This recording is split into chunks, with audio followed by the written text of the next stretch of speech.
what is correlation? What is it? So probability of something happening is something, but then there's a bunch of things happening. And sometimes they happen together, sometimes not. They're independent or not. So how do you think about correlation of things? Correlation occurs when two things vary together over a very long time, is one way of measuring it, or when you have a bunch of variables that they all vary cohesively. Then we have a correlation here. And usually when we think about correlation, we really think causally. Things cannot be correlated unless there is a reason for them to vary together. Why should they vary together? If they don't see each other, why should they vary together? So underlying it somewhere is causation. Yes. Hidden in our intuition, there is a notion of causation because we cannot grasp any other logic except causation. And how does conditional probability differ from causation? So what is conditional probability? Conditional probability, how things vary when one of them stays the same. Now, staying the same means that I have chosen to look only at those incidents where the guy has the same value as the previous one. It's my choice as an experimenter. So things that are not correlated before could become correlated. Like, for instance, if I have two coins which are uncorrelated, okay, and I choose only those flippings experiments in which a bell rings, and a bell rings when at least one of them is a tail, okay, then suddenly I see correlation between the two coins because I only look at the cases where the bell rang.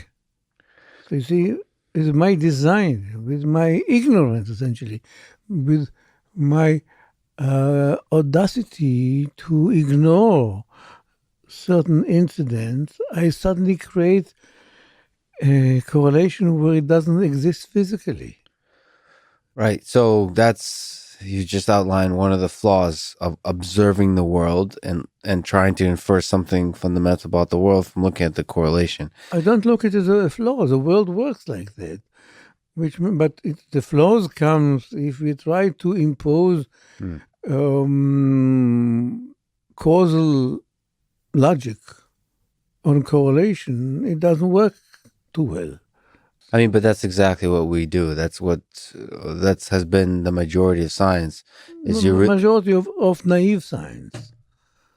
Statisticians know it. Statisticians know that if you condition on a third variable, then you can destroy or create correlations among two other variables. Right. They know it. It's in the data. Right. There's nothing surprising. That's why they all dismiss the Simpson paradox. We know it. They don't know anything about it. Well, there's disciplines like psychology where all the variables are hard to account for, and so oftentimes there's a leap between correlation to causation. You're imposing. What do you mean a leap? Who is trying to get causation from correlation? Not you're not proving causation, but you're sort of discussing it, implying, sort of hypothesizing without ability to. Which discipline you have in mind? I'll tell you if they are obsolete, or if they are outdated, or they are about to get outdated. Yes. Or, yes. Yeah, tell me which one do you have in mind? Oh, psychology. It's psychology. What is it? SEM? Structural equation? No. I was thinking of applied psychology studying. For example, we work with human behavior in semi-autonomous vehicles, how people behave, and you have to conduct these studies of people driving cars. Everything starts with a question. What is a research question? What is the research question? The research question: do people fall asleep when the car is driving itself? Do they fall asleep, or do they tend to fall asleep more frequently? More frequently than with the car not driving. Not driving itself. That's a good question. Okay.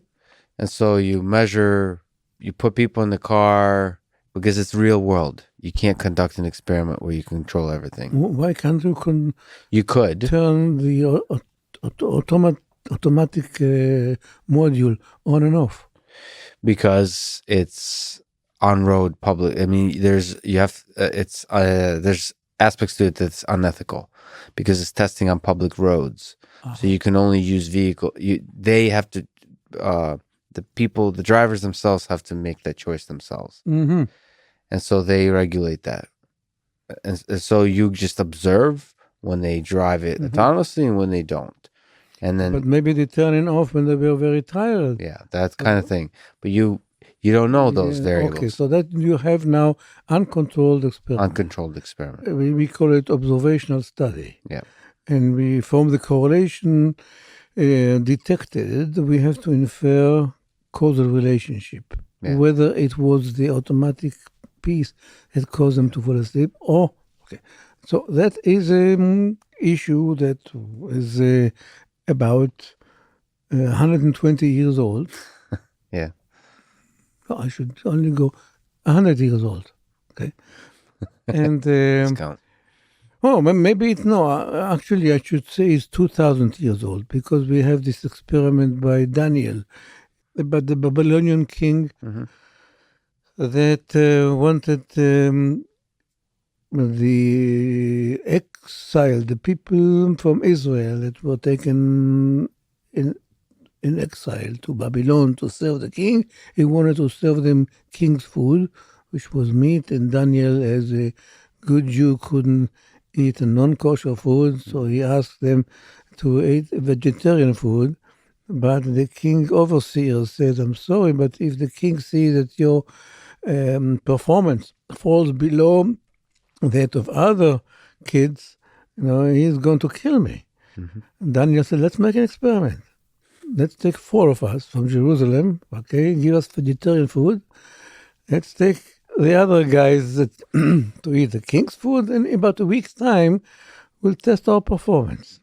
And you know the answer. Of course, he did the experiment, and they were so much better than the others, and the kings nominated them to super position in his case. So it was the first experiment. Yes. So there was a very simple, it's also the same research questions.